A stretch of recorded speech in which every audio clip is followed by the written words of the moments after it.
The first principle of prosperity is inclusive governance. This is the idea that a government enacts policy that is for the benefit of all its citizens. Now, how would you measure the inclusiveness of a government? Well, one simple measure is the proportion of the voting electorate that the government needs to win over in order to gain and maintain power. Sounds simple, but let's see how that could be applied to different types of governments across the world. Let's start at one end of the spectrum with the dysfunctional autocracies.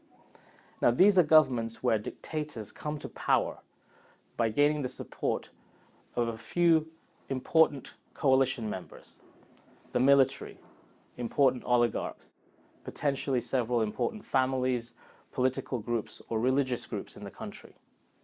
And once in power, they divert the wealth of the country to satisfy their coalition, and through that process remain in power, often through the suppression of freedoms of the general population, as well as creating a great divide between the haves, which is the dictator and his various supporters, and the have-nots, the rest of the population. Obviously, these dysfunctional autocracies are not sustainable, and they certainly don't have the recipe for long-term progress and advancement. Now let's move across the spectrum. Let's think about economies or nations such as the US or the UK.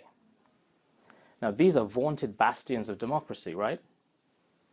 Well, maybe it would surprise you to learn that you can become the Prime Minister in the UK by only having 25% of the popular vote.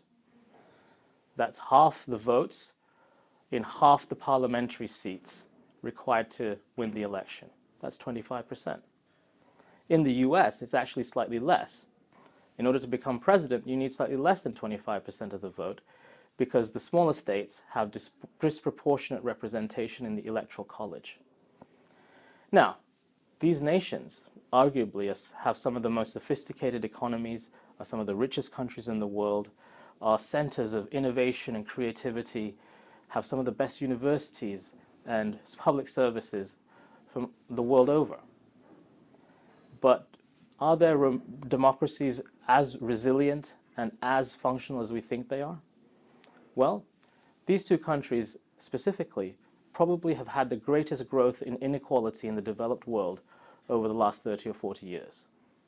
And we're beginning to see the onslaught of various factors on the resilience of these democracies. As we've seen in the recent US elections, a combination of gerrymandering, special interests, and the onslaught of technology and swaying opinion through social media have really taken a big step in challenging the robustness of these democracies. Now let's move to another end of the spectrum and think about countries like the Nordics. In the Nordics, to become the governing power, you need about 40 to maybe even 50% of the popular vote, because these countries have a proportional representation system. Now, is it surprising, therefore, that these countries have some of the highest voter participation rates in the world, some of the lowest levels of inequality across society, and regularly come top in global scores of happiness and quality of life?